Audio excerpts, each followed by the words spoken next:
The Galactic Council chamber fell silent as Ambassador Thexan of the Zephyrian Empire delivered his report.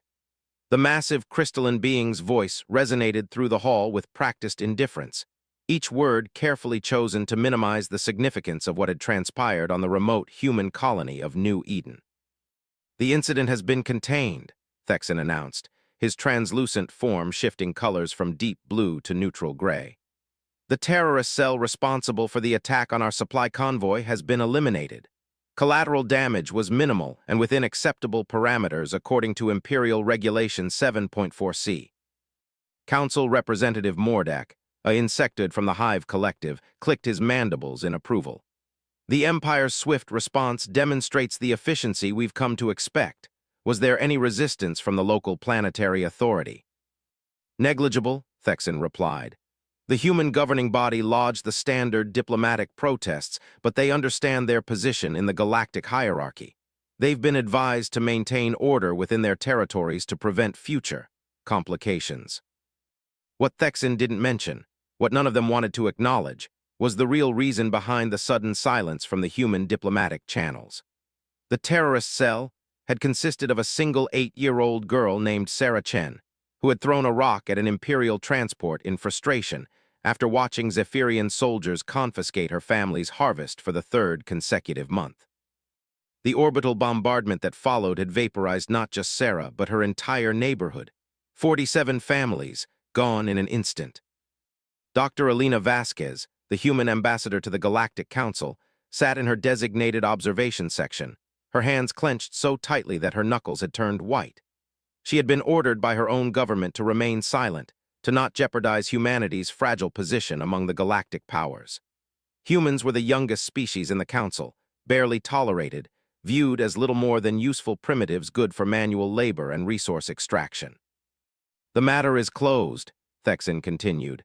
"The Empire trusts this demonstration will serve as an adequate deterrent for future disruptions." Elena stood slowly, her movement causing several council members to turn in surprise. Humans rarely spoke during sessions, and never without being specifically addressed. "Ambassador Vasquez," Council Speaker Velter's voice carried a warning tone, the ancient being's 4 eyes fixed on her with obvious displeasure. "You have not been recognized to speak." "I request to address the Council regarding the incident on New Eden," Elena said, her voice steady despite the tremor in her hands. A ripple of what could only be described as amusement passed through the chamber. Several species made their equivalent of laughter, chittering, humming, or in the case of the gas-based nebulans, shifting their cloud formations into amused patterns. "The human wishes to comment on Imperial justice?" Thexan's form shifted to a deep red, indicating either amusement or disdain. Elena had never learned to tell the difference. "How quaint." Speaker Velter's expression suggested he was about to deny the request when Thexan raised what served as his hand. "Actually, let the primitives speak. It will be educational for the Council to hear their perspective on proper galactic order." Elena felt every eye, sensor, and consciousness in the chamber focus on her. She thought of Sarah Chen, of the child's bright smile in the school photo her parents had sent to the colonial administration. She thought of the 47 families whose only crime had been living in the same area as a frustrated little girl. "The Zephyrian Empire," she began, her voice carrying clearly through the chamber's acoustics, "has just admitted to murdering a child for throwing a rock." The silence that followed was different from before. This wasn't the calm of order and procedure. This was the stillness that comes before a storm. "The human appears confused about the nature of terrorist threats," Thexan said, his form now pulsing with bright yellow, definitely annoyance. "The Empire does not distinguish between threats based on the age of the perpetrator. A rock can damage equipment. Damaged equipment delays operations. Delays cost credits. Credits equal lives saved through efficient resource distribution. Therefore, the termination of the threat was logical and necessary." "She was 8 years old," Elena repeated, her voice growing stronger. "She threw a rock because your soldiers took her family's food for the 3rd time this month. She was hungry, she was angry, she was a child." "Age is irrelevant when assessing threat levels," Representative Mordak interjected. "The Empire's response was measured and appropriate." Elena looked around the chamber, seeing the casual agreement in the faces and forms of species that controlled the fate of trillions. To them, Sarah Chen wasn't a little girl with dreams and hopes and favorite toys. She was a statistical anomaly, a resource management problem that had been efficiently resolved. You orbital bombarded a residential district because a hungry child threw a rock at a tank, Elena said, her diplomatic training finally cracking. And you're proud of it. We are efficient, Thexan corrected. Efficiency is the foundation of galactic civilization. Perhaps if humans better understood this concept, such educational demonstrations would be unnecessary. The chamber erupted in what Elena realized was agreement. Clicking, humming, color shifting, and gas swirling that all indicated approval of the Empire's actions. These beings, these civilized, advanced, enlightened species, were congratulating each other on the murder of a child. I see, Elena said quietly, her voice somehow carrying over the approving cacophony. Thank you for clarifying humanity's position in this civilization. She turned and walked toward the exit, ignoring Speaker Velter's demands that she return to her seat. As she reached the chamber doors, she heard Thexan's voice behind her. Perhaps the human delegation should consider whether continued participation in galactic affairs is suitable for their species. The Empire would hate to see them suffer further educational experiences. Elena paused at the threshold, her hand on the massive door controls. Without turning around, she spoke just loud enough for the chamber's audio systems to pick up her words. You know what the difference is between humans and the rest of you. She didn't wait for an answer. We remember our children's names. The doors closed behind her with a soft pneumatic hiss, leaving the chamber in stunned silence. 3 hours later, Elena's encrypted message reached Earth. The response came back within minutes, routed through the most secure channels available to the human government. It was brief, direct, and signed by the Secretary General himself. Message received and understood. Withdraw immediately. All diplomatic protocols suspended. Initiate Darkfall Protocol. Authorization Alpha 77 Tango. God help us all. Elena stared at the message for a long moment, then began erasing every file in the human embassy's database. Darkfall Protocol had been humanity's contingency plan from the moment they'd been admitted to the Galactic Council. What to do if diplomacy failed completely, and humanity found itself truly alone among the stars. As she worked, she thought about Sarah Chen, about her bright smile and her hungry belly and her 8-year-old frustration at injustice. She thought about the 46 other families who had died for the crime of living near a child who couldn't understand why powerful beings would steal food from the hungry. The embassy's communication array powered down with a low whine. The last human diplomatic mission in galactic space went dark, and Elena began the long journey home. Behind her in the Galactic Council chamber, the representatives continued their session as if nothing had happened. After all, what was one primitive species more or less? The galaxy was vast, and there were always more resources to manage, more efficiencies to implement. None of them noticed the small tracking device that had been quietly attached to Ambassador Thexan's transport during his arrival. None of them registered the passive sensors that had been recording every word, every biometric signature, every piece of data from the session. Humanity had been taking notes for longer than the Council realized. And now, for the first time in their short galactic history, humans had a clear understanding of exactly what they were dealing with. The gloves were about to come off, and the galaxy was about to learn why human children threw rocks at tanks in the first place. Some species were simply born angry. Elena's ship cleared galactic space 12 hours later, jumping to hyperspace on a course that would take her far from the established trade routes. As the stars elongated into lines around her viewports, she composed her final report. It began with Sarah Chen's school photo and ended with a single line. Recommendation: run very, very far. The message reached Admiral Marcus Harrison while he was reviewing supply manifests in his quarters aboard the UES Prometheus. The flagship of humanity's peaceful exploration fleet hung in space near the edge of human territory, officially conducting scientific surveys of the Kepler 442 system. Unofficially, it was the command center for Operation Darkfall, a contingency plan that Harrison had hoped would never see activation. The encrypted burst transmission took 30 seconds to decode, and Harrison spent the next 5 minutes staring at the contents in absolute silence. Sarah Chen, 8 years old, orbital bombardment, 47 families, educational demonstration. Friday, he called to his AI assistant. Initiate Darkfall Protocol. Authorization Alpha 77 Tango. Flag all department heads for emergency briefing in 30 minutes. Protocol initiated, Admiral. The AI responded in its carefully neutral tone. Shall I begin Phase 1 preparations? Harrison looked out the viewport at the seemingly peaceful stars, knowing that somewhere out there, his diplomatic corps was racing home with news that would change everything. All phases Friday, every goddamn one. 27 minutes later, Harrison stood before the holographic projections of his senior staff. Captain Sarah Kim of the UES Defiance, Colonel James Rodriguez from the Marine Corps, Dr. Yuki Tanaka from the Science Division, and Commander Alexei Volkov from Intelligence. These were the men and women who had spent the last 15 years preparing for a war that everyone hoped would never come. Ladies and gentlemen, Harrison began without preamble, as of 6 hours ago, humanity is officially alone in the galaxy. The Galactic Council has made their position clear. We are expendable resources, and our children are acceptable collateral damage in their pursuit of galactic efficiency. He activated the central display, showing Sarah Chen's school photo next to the orbital bombardment footage that their deep-cover intelligence assets had managed to transmit before going dark. Sarah Chen, age 8, threw a rock at a Zephyrian transport after watching Imperial troops confiscate her family's food supply for the third consecutive month. The Empire's response was to glass her entire neighborhood from orbit. 47 families dead.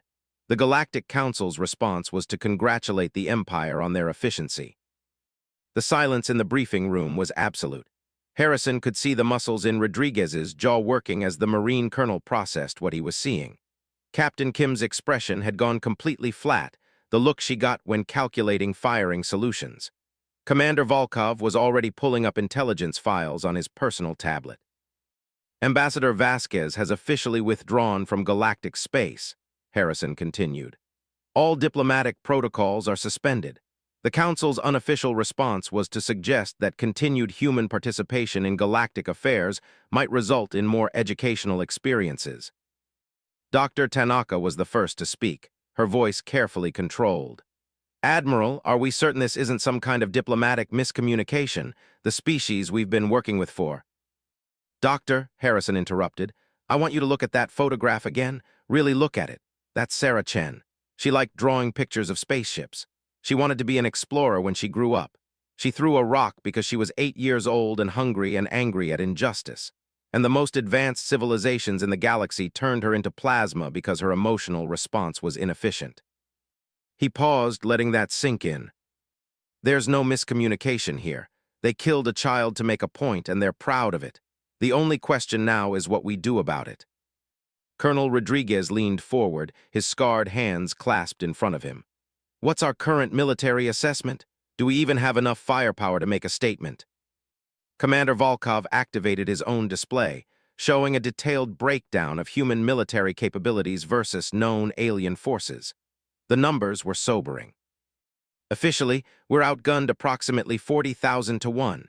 The Zephyrian Empire alone has more dreadnoughts than we have total vessels.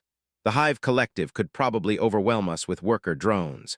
A direct military confrontation would result in human extinction within 72 hours. Officially, Harrison repeated, and unofficially. Volkov's expression shifted to something that might have been a smile, if smiles could be weaponized. Unofficially, Admiral, the aliens have made a critical error in their assessment of human capabilities. They think they know us. They think they understand what we are. They've been treating us like a primitive species that got lucky with FTL travel. He brought up a new set of files, projects that had been classified at levels so deep that most governments didn't know they existed. For the past 15 years, while our diplomats were playing nice and our traders were establishing commercial relationships, our intelligence services have been very, very busy. We've mapped every major military installation within 50 light years. We've identified the key choke points in their supply chains. We've analyzed their communication protocols, their FTL routes, their resource dependencies.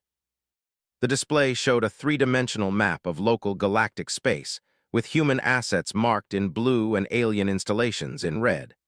There were a lot more blue dots than anyone had expected. But more importantly, Volkov continued, we've been studying them. Their psychology, their social structures, their military doctrines, and we've discovered something very interesting. He highlighted several alien species files, showing psychological profiles and behavioral analyses. Every single species in the Galactic Council achieved spaceflight through cooperation and collective effort. The Zephyrians evolved from hive mind crystal formations. The hive collective is literally a biological collective consciousness. The Nebulans are gas-based entities that think in terms of atmospheric equilibrium. Even the individualistic species like the Vortak developed technology through careful, methodical scientific advancement over thousands of years. Dr. Tanaka was beginning to understand. They've never encountered a species that developed technology through conflict. Exactly, they have no concept of what humans call total war. Their conflicts are resource disputes solved through efficiency calculations and economic pressure. When they fight, it's with the goal of optimal resource allocation. Harrison activated another display, this one showing human military history. Normandy, Stalingrad, Iwo Jima, the Siege of Vienna, Thermopylae. Humans don't fight for efficiency, he said quietly. We fight for our children, we fight for principles. We fight because sometimes the only choice is between dying on your feet or living on your knees. And when we fight, we don't stop until the enemy is broken or we are. Captain Kim spoke up for the first time, her voice carrying the same deadly calm it had during the Battle of Proxima Station. What's the operational plan, Admiral? Harrison looked around the table, seeing the faces of men and women who had sworn an oath to protect humanity from all enemies, foreign and domestic. Today, they were about to discover that foreign could be very foreign indeed. Phase 1, Complete Intelligence Lockdown. As of this moment, no alien species has access to real human military capabilities or troop dispositions. Every peaceful exploration vessel in our fleet is about to reveal its actual armament specifications. He brought up technical specifications for the UES Prometheus. What the aliens thought was a science vessel was actually a heavy cruiser armed with weapons that didn't appear on any galactic database. Phase 2, Economic Warfare. Humanity controls 17 critical chokepoints in galactic trade routes that we've never mentioned to our alien friends. As of tomorrow, those routes are closed to Imperial traffic. Phase 3, Psychological Operations. We're going to remind the galaxy that humans are the species that invented concepts like mutually assured destruction and scorched earth policy. Dr. Tanaka looked troubled. Admiral, this sounds like we're planning to fight the entire galaxy. Harrison's expression didn't change. Doctor, the galaxy just declared war on us. They killed a child and called it efficiency. They threatened to kill more children if we complained about it. The only choice we have is whether to die quietly or make them regret it. He activated the final display, showing the current positions of human vessels throughout known space. There were far more than the aliens suspected, and they were all moving toward predetermined positions. Phase 4, we're going to give them exactly what they asked for. They want to see humanity's place in galactic civilization. They want to understand what happens when you threaten our children. Harrison's voice dropped to a whisper that somehow carried more menace than shouting. We're going to show them what a species that learned to split atoms by dropping bombs on each other is capable of when someone murders our 8-year-olds. The briefing room fell silent except for the soft hum of the ship's systems. Outside the viewports, the stars continued their ancient dance, unaware that one small, angry species was about to remind the galaxy that some things were more important than efficiency. Questions, Harrison asked. Colonel Rodriguez raised his hand. Rules of engagement, sir. Harrison thought about Sarah Chen's bright smile and her dreams of exploring the stars. The Zephyrian Empire opened fire on a residential district to kill a child. I think that establishes the rules pretty clearly, don't you? Rodriguez nodded slowly. Understood, sir, no rules. One more thing, Harrison added as his officers prepared to leave. I want every human military commander to understand something. We're not fighting for territory or resources or political advantage. We're fighting for the memory of every human child who ever threw a rock at something bigger than themselves and refused to back down. He paused, looking at Sarah Chen's photograph one more time. The galaxy is about to learn why that's the most dangerous thing in the universe. The first sign that something had changed came when the supply convoys stopped arriving. Fleet Commander Zeikstel of the Zephyrian Imperial Navy stood in the command center of Orbital Station Hegemony, staring at shipping manifests that didn't make sense. For 3 days, none of the regular cargo vessels from human space had arrived at their scheduled destinations. Commercial traffic that had been flowing reliably for over a decade had simply stopped. "Status report," he commanded, his crystalline form shifting to the deep blue that indicated focused concentration. "All scheduled deliveries from human-controlled sectors are showing as delayed, Fleet Commander," reported his aide, a younger Zephyrian whose color patterns still fluctuated with nervousness. "The human commercial vessels are responding to hails, but they claim to be experiencing technical difficulties that prevent them from maintaining normal shipping schedules." Zeikstel's form shifted to yellow, suspicion. Humans were primitive, but their technology was reliable enough for basic cargo transport. For every single human vessel in Imperial space to experience simultaneous technical problems was statistically impossible. "What's our current supply situation?" The aide's colors dimmed slightly. "We have approximately 18 days of standard consumables remaining. The mining operations on Kepler 442b require human-manufactured extraction equipment that was scheduled for delivery yesterday. Without it, tritium production will halt within the week." "And the food shipments?" "The human agricultural worlds provide 47% of the Empire's food imports. The processed protein from their cattle ranches alone feeds 12 billion Imperial citizens." Zeikstel processed this information with growing unease. The Empire had grown dependent on human efficiency in resource production. Their agricultural techniques were crude but remarkably effective, and their manufacturing processes produced goods at costs that no other species could match. The humans had seemed content to trade their products for Imperial protection and technology sharing. "Attempt direct communication with the human colonial administration," Zeikstel ordered. The aide's patterns shifted to confusion. "Fleet Commander, we've been trying for the past 48 hours. All communications to human governmental bodies are being returned with automated responses stating that they are experiencing temporary communication difficulties and will resume normal diplomatic channels when the issues are resolved." Something was wrong, badly wrong. Zeikstel had commanded Imperial fleets for over 2 centuries, and he had learned to trust his instincts. The humans were not experiencing technical difficulties. This was coordinated, deliberate. "Pull up the tactical assessments for human space," he commanded. The central display activated, showing a 3-dimensional map of human-controlled systems. It looked exactly as it had for the past 15 years, a small cluster of maybe 30 star systems on the rim of Imperial space, defended by what Imperial intelligence estimated to be perhaps 50 vessels of questionable combat capability. But as Zeikstel studied the map, he began to notice things that hadn't seemed important before. The human systems formed a perfect defensive perimeter around what the Empire had assumed were their core worlds. Every major trade route between the Empire and 3 other galactic powers passed through human space. The humans controlled mining rights to several asteroid fields that provided rare Earth elements crucial for Imperial technology. "Aide, how much of our annual mineral imports come from human operations?" "Scanning Imperial records." "Fleet Commander, 31% of our strategic materials come from human-controlled mining operations. 64% of our rare Earth elements. 92% of our processed hydrogen fuel cells." Zeikstel's form shifted to deep red alarm, and they know this. Their trade representatives have been remarkably thorough in their understanding of Imperial supply chains. They've consistently offered competitive bids for exclusive mining rights and have established long-term contracts for resource extraction. A horrible suspicion was beginning to form in Zeikstel's mind. "Show me the location of every human mining operation, shipping hub, and agricultural center." The map updated, showing human installations throughout Imperial space. What Zeikstel saw made his crystalline structure flicker with something approaching panic.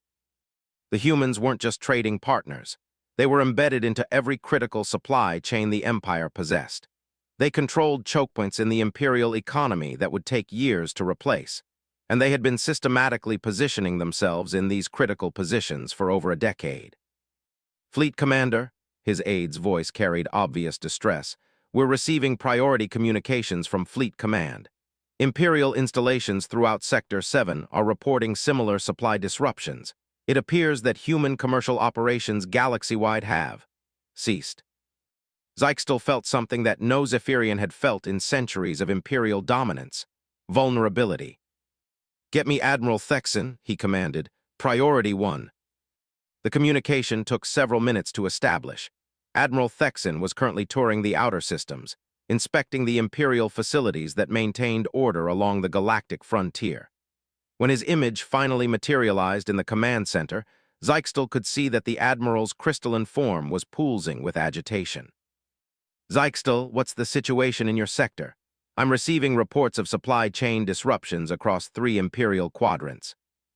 "Admiral, the humans have stopped all commercial operations.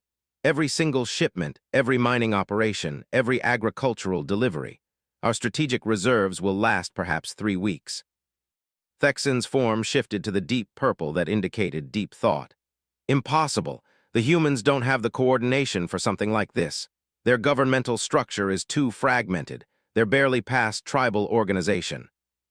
"With respect, Admiral, the evidence suggests otherwise. They've positioned themselves in control of critical supply nodes throughout Imperial space. This isn't a random disruption. This is economic warfare." "Economic warfare?" Thexan's colors flared to bright orange disbelief. "They're primitives. They barely understand FTL mechanics. How could they possibly?" His transmission cut off as alarms began blaring throughout both command centers. "Fleet Commander," Zyxtel's aide was practically flickering with panic. "We're receiving distress signals from the mining facility on Kepler 442b. They're under attack." The tactical display shifted to show the mining world, where Zephyrian overseers managed human workers in the extraction of valuable minerals. What they saw made no sense. The attacking vessels were human in design, but nothing like the cargo haulers and light escorts that Imperial intelligence had catalogued. These were warships, sleek, heavily armed, and moving with a coordination that suggested advanced tactical systems.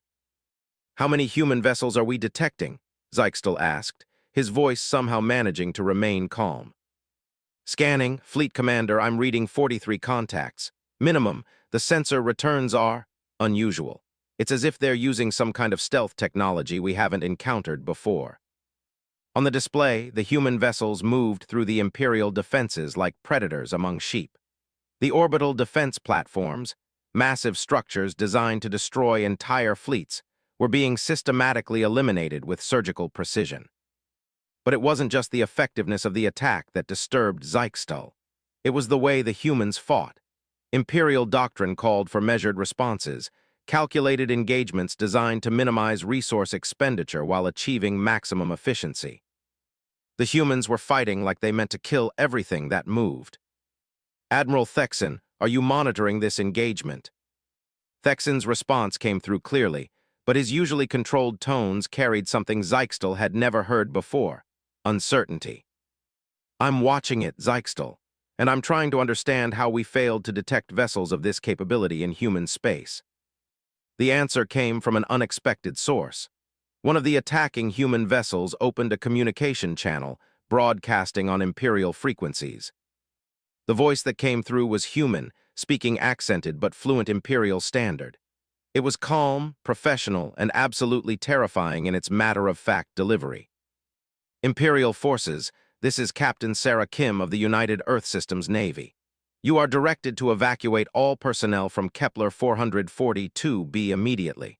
You have 30 minutes to comply." Zyxtel activated the communication array. "Human vessel, you are attacking sovereign Imperial territory. Withdraw immediately or face the consequences." The response came back without hesitation. "Fleet Commander, 3 days ago your Empire murdered a child named Sarah Chen for the crime of throwing a rock. Your ambassador called it an educational demonstration. Consider this our response to that education." The transmission cut off, and the human vessels resumed their attack with renewed intensity. Zyxtel watched in horrified fascination as centuries of Imperial military doctrine proved utterly inadequate against an enemy that fought with a savagery that bordered on madness. The humans weren't trying to capture strategic positions or secure resources. They were methodically destroying everything Imperial in the system. Fleet Commander, his aide's voice was barely a whisper, the mining facility is requesting immediate evacuation. They're saying the humans are. They're broadcasting the name Sarah Chen on all frequencies while they attack. Zeichstel's form shifted through several colors before settling on a deep, disturbed gray. Grant the evacuation request. Full withdrawal from Kepler 442b. As he watched the Imperial installations burn, Zeichstel began to understand that the Empire had made a terrible miscalculation. They had assumed that humans were just another primitive species that could be managed through superior technology and strategic pressure. They had never considered the possibility that humans were primitive in the same way that a feral predator was primitive, not because they lacked capability, but because they had never learned to restrain their capacity for violence. The last Imperial vessel cleared the system just as the human fleet finished its work. Kepler 442b's mining operations, built up over decades of Imperial investment, were now nothing but debris and radiation. And across Imperial space, similar reports were beginning to arrive. Human vessels appearing where none should exist, attacking with a coordination and ferocity that defied every tactical assessment the Empire possessed. Admiral, Zeichstel said quietly, I believe we may have underestimated the humans. Thexen's response was equally quiet, carrying the weight of a civilization suddenly realizing that it was no longer the apex predator in its own territory. Yes, Zeichstel, I believe we have. The emergency session of the Galactic Council convened exactly 96 hours after the first human attacks began. Representatives from 14 species materialized in the Great Chamber, their forms flickering with agitation as reports flooded in from across the galaxy. Speaker Velter's ancient voice carried a tremor that none had heard in centuries. Order, we will have order in this chamber. But order was exactly what they no longer had. The carefully maintained balance of galactic civilization was unraveling with each new report. Council Representative Mordak of the Hive Collective clicked his mandibles in rapid, nervous patterns. The human attacks have spread to 17 systems. They've destroyed mining operations, orbital platforms, and supply depots throughout our territory. Our economic projections show complete supply chain collapse within 8 days. Ambassador Thexen's crystalline form pulsed with angry reds and oranges as he accessed his data files. The primitives have revealed military capabilities that were completely absent from our intelligence assessments. We estimate their actual fleet strength to be at least 10 times larger than previously calculated. How is this possible? The question came from diplomat Suron of the Celestial Hegemony, her gaseous form swirling with confusion. Our intelligence networks monitor all advanced manufacturing in the galaxy. There's no way the humans could have constructed a fleet of this size without our knowledge. Commander Volnek of the Vortak Dominion provided the answer, his reptilian features twisted with something approaching respect. Because they didn't build it in space. Our monitoring focuses on orbital shipyards and asteroid facilities. The humans built their fleet on planetary surfaces, then launched it all at once. He activated the central display, showing tactical analyses of human vessels. Look at these designs. They're not optimized for efficiency or resource conservation. They're built for one purpose, killing things. These aren't exploration vessels converted for military use. These are warships designed from the ground up for combat. The chamber erupted in disturbed communications as species realized the implications. For millennia, galactic civilization had operated under the assumption that advanced species would naturally evolve beyond the need for dedicated military vessels. Wars were economic disputes to be resolved through calculated pressure and resource allocation. The humans appeared to have skipped that evolution entirely. The attacks show clear tactical coordination, Volnek continued. Multiple simultaneous strikes across vast distances, synchronized timing, real-time adaptation to our defensive responses. This isn't random piracy or emotional outbursts. This is professional military action. Speaker Velter's 4 eyes focused on the data streams flowing across his personal display. Casualty reports. Minimal, Thexen replied, his form shifting to puzzled yellow. That's what makes this so disturbing. The humans have the capability to inflict massive casualties, but they're specifically targeting infrastructure and military installations while allowing personnel evacuations. They're not trying to commit genocide, Mordek observed. They're trying to cripple our ability to project power. Sauron's gaseous form darkened. But why? What do they hope to accomplish? They must know they can't defeat the combined might of the entire Galactic Council. The answer came from an unexpected source. The chamber's communication array activated, indicating an incoming priority transmission. What appeared on the central display was a human, an elderly female with gray hair and tired eyes, wearing what appeared to be a simple civilian outfit. "Honorable members of the Galactic Council," the human said, her voice carrying across the chamber with perfect clarity, "my name is Margaret Chen. I'm Sarah's grandmother." The chamber fell silent. Every representative recognized the name from the reports: Sarah Chen, the 8-year-old whose death had triggered this crisis. "I'm speaking to you from Earth, where our governments have asked me to deliver a message. You see, my granddaughter was a very special little girl. She believed that people should stand up for what's right, even when they're scared, especially when they're scared." Margaret Chen held up a drawing, childish crayon marks showing stick figures and what might have been spaceships. "This was the last picture Sarah drew before your empire murdered her. She called it Making Friends with the Star People. She was excited about meeting aliens. She thought you'd be wonderful." The old woman's voice didn't change, but somehow it carried the weight of a civilization's grief. "When we learned what you did to her, what you called it, our leaders faced a choice. We could accept our place in your galactic order, where our children's lives are acceptable casualties for your efficiency. Or we could remind you that humans have never been very good at accepting injustice quietly." Speaker Velter activated his communication array. "Mrs. Chen, surely we can resolve this through diplomatic means. The Empire regrets the incident, but these attacks have gone far beyond any reasonable." "Reasonable?" Margaret Chen interrupted. "You turned my granddaughter into plasma because she threw a rock, and you called it education. What part of that was reasonable?"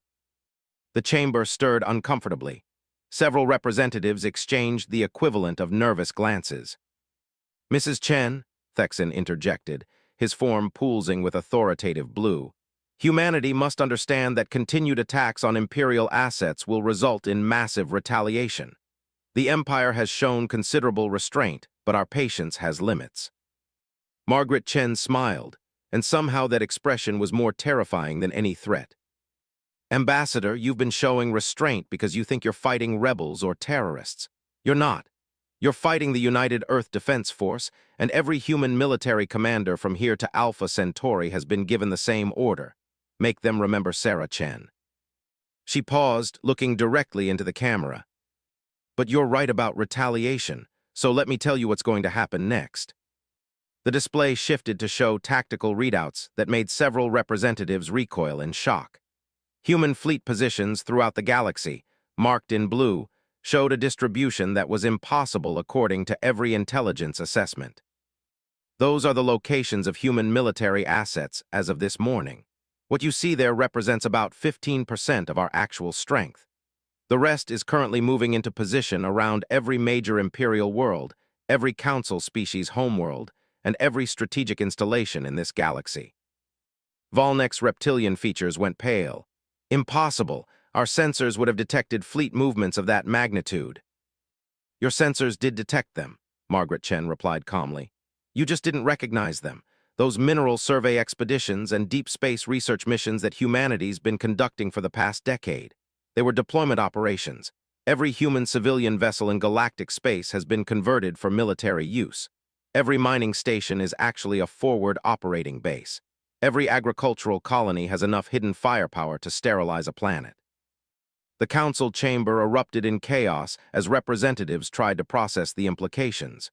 Humanity hadn't just been trading with galactic civilization. They'd been infiltrating it, positioning military assets under the cover of peaceful commerce. "You've been watching us for 15 years, Margaret Chen continued, thinking you understood what humans are. You saw our little ships and our simple technology and decided we were primitives. You never bothered to ask why a primitive species needed such efficient industrial production, or why our exploration vessels were built to such robust specifications." She held up another of Sarah's drawings, this one showing the solar system with Earth highlighted in bright crayon. Sarah drew this the week before she died. She was learning about our history in school. Do you know what she found most interesting? The fact that humans have been fighting each other for over 10,000 years, and we've gotten very, very good at it. Speaker Velter's voice carried desperate authority. Mrs. Chen, surely we can reach an accommodation. The council is prepared to offer reparations for the unfortunate incident. Unfortunate incident? Margaret Chen's smile disappeared. You murdered my granddaughter and called it efficiency. You threatened to murder more children if we complained, and now you want to negotiate. The display changed again, showing real-time feeds from Imperial installations throughout the galaxy. Human vessels were visible at every location, maintaining attack positions but holding their fire. Here's humanity's offer, Honorable Council. You have 24 hours to deliver every person responsible for Sarah's death to human custody. That includes Admiral Thexan, the ship crews that participated in the orbital bombardment, and every council member who voted to approve the action. Thexan's form flared bright red. Unacceptable. The Empire does not surrender its personnel to primitive tribunal proceedings. Then don't, Margaret Chen replied. But understand that as of this moment, every Imperial installation in the galaxy is targeted for destruction. Every trade route you control is closed to your vessels. Every supply line you depend on is severed. Your civilization has approximately 2 weeks of strategic reserves remaining. The chamber fell silent as the implications sank in. The humans hadn't just launched a military attack. They'd orchestrated the complete economic isolation of the largest power in the galaxy. You have a choice, Margaret Chen continued. Justice for Sarah or the collapse of everything you've built, because humans have discovered something interesting about galactic civilization. You're also focused on efficiency that you forgot to make yourselves independent. She paused, looking around the chamber one final time. You depend on human agriculture to feed your populations, human mining to fuel your technology, human manufacturing to maintain your infrastructure, human transportation to connect your worlds. For 15 years, you've been building a civilization that can't survive without us. The old woman held up the final drawing, Sarah's crayon masterpiece showing humans and aliens holding hands among the stars. My granddaughter believed in friendship. She thought the universe could be a place where different people cared about each other. You taught her that she was wrong. Now we're going to teach you what happens when you break a human child's heart. The transmission ended, leaving the Galactic Council in absolute silence. Finally, Speaker Velter spoke, his voice barely a whisper. Assessment. Can they actually do what they're threatening? Commander Volnek consulted his tactical displays, his expressions growing darker with each report. Yes, the human fleet positions are real. Their economic chokehold is already in effect. Imperial supply lines are reporting complete shutdown. If they maintain this pressure for 2 weeks, we're looking at civilization-wide collapse. Ambassador Thexan's form had shifted to deep purple, the color of fear. How long, he asked quietly, until our food supplies run out? 11 days, Mordek replied, assuming strict rationing. The chamber fell silent again, as the most advanced civilizations in the galaxy realized they were being held hostage by the species they had dismissed as primitive. Outside the council chambers, human vessels held their positions around every major installation in known space, waiting patiently for an answer. The galaxy was learning what humans meant by justice. 23 hours and 47 minutes after Margaret Chen's ultimatum, the Galactic Council chamber filled with defeated beings making the hardest decision in their civilization's histories. Speaker Velter's ancient voice carried the weight of absolute surrender. The motion is carried. By unanimous vote, the Galactic Council authorizes the transfer of all requested individuals to human custody for trial under human jurisdiction. Ambassador Thexan's crystalline form had shifted to a dim gray, the color of despair. Around the chamber, representatives of the galaxy's most powerful civilizations avoided making eye contact with each other. In less than 24 hours, they had gone from confident rulers of the galaxy to desperate survivors clinging to the mercy of a species they had dismissed as primitive. The reality of their situation was undeniable.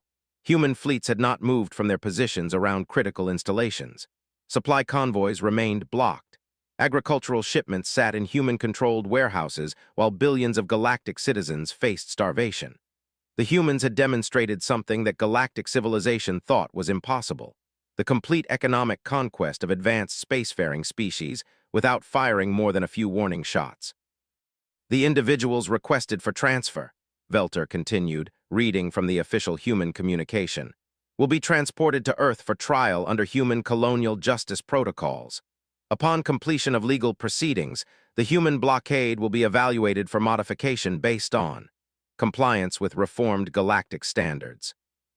Commander Volnek of the Vortak Dominion spoke quietly, his reptilian features showing something that might have been respect. They're not even demanding unconditional surrender. They want justice for the child, and they want guarantees that it won't happen again. Because they don't need unconditional surrender, Mordak of the Hive Collective observed, his mandibles clicking nervously. They've demonstrated that they can shut down galactic civilization whenever they choose. Why demand political control when they already have practical control?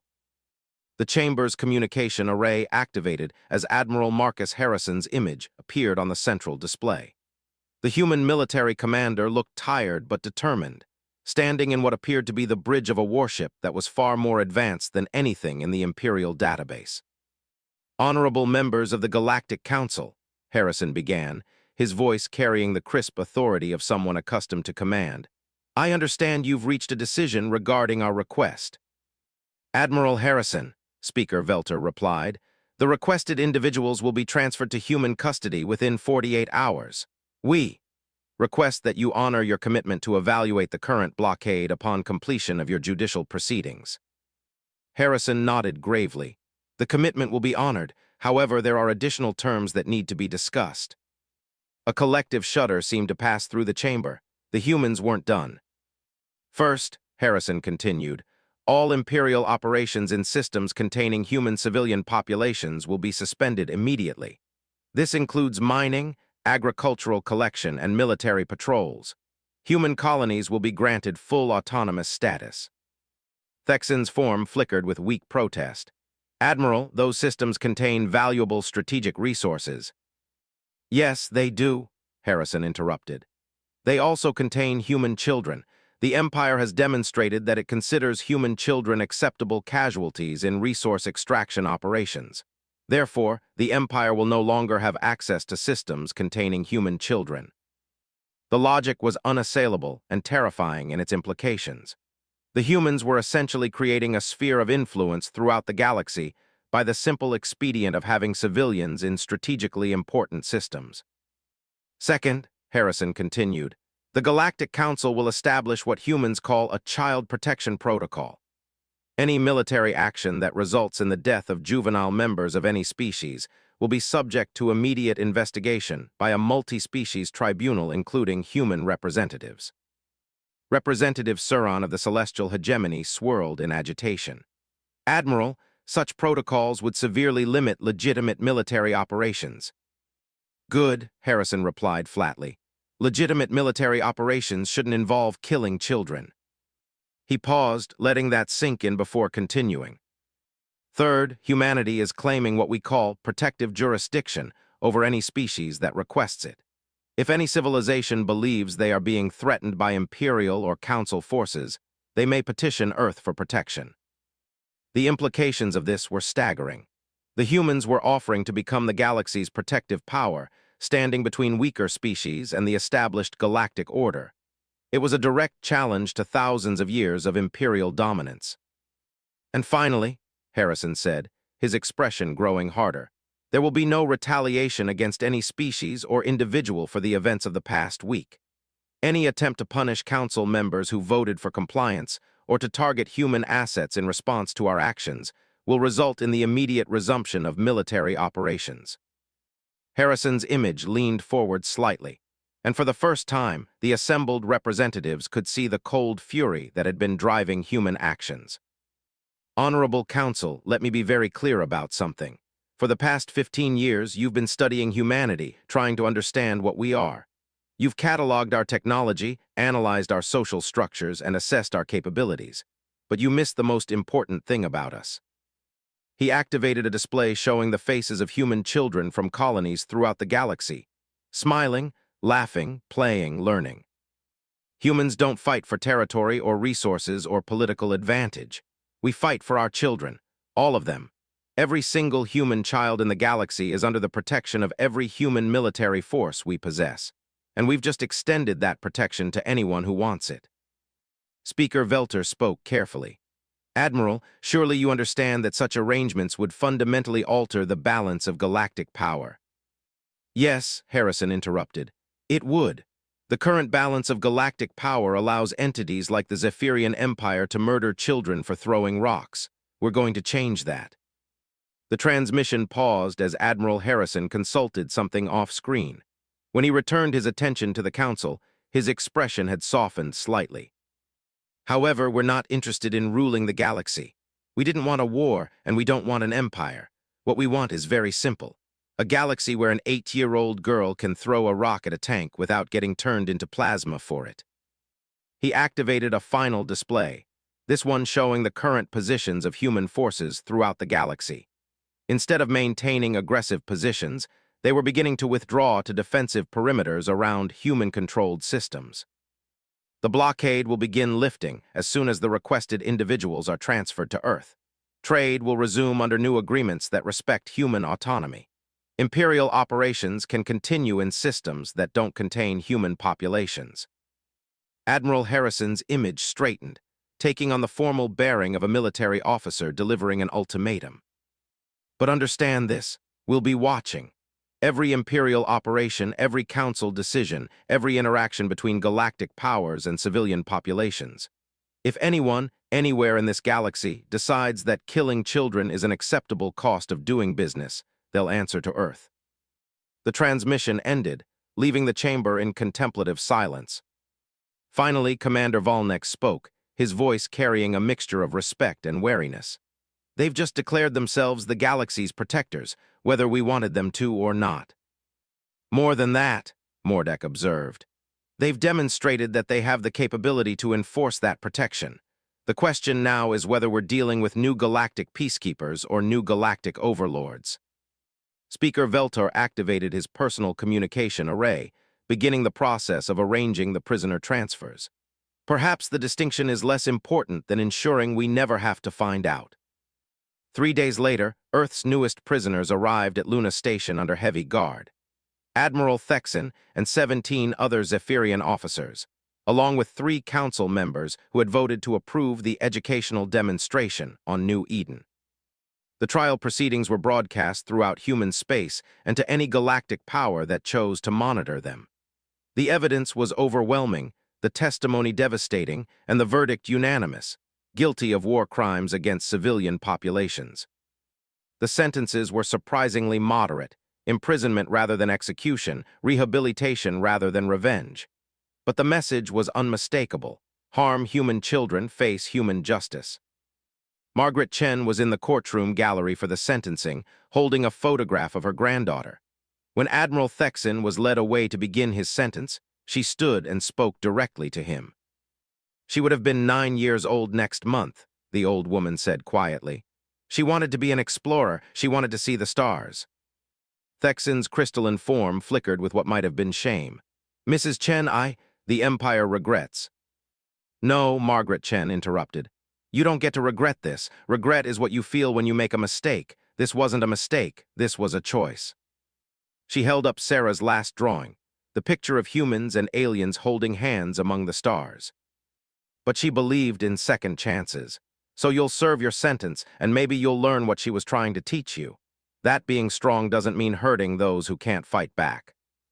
As the prisoners were led away, Admiral Harrison watched from the observation deck. The galaxy was changing, reshaping itself around new realities and new balances of power. The Galactic Council would continue to exist, but never again would they assume that might made right. Humanity had taught them a lesson that would echo across the stars for generations. Some things were more important than efficiency, some principles were worth fighting for, and some prices, like the life of a child, were simply too high to pay. In colonies throughout human space, children played in parks and schools, learning about the wider galaxy and dreaming of exploration among the stars. They threw rocks and laughed and got angry at injustice, secure in the knowledge that their parents and grandparents and the entire human race would move heaven and earth to protect their right to be children.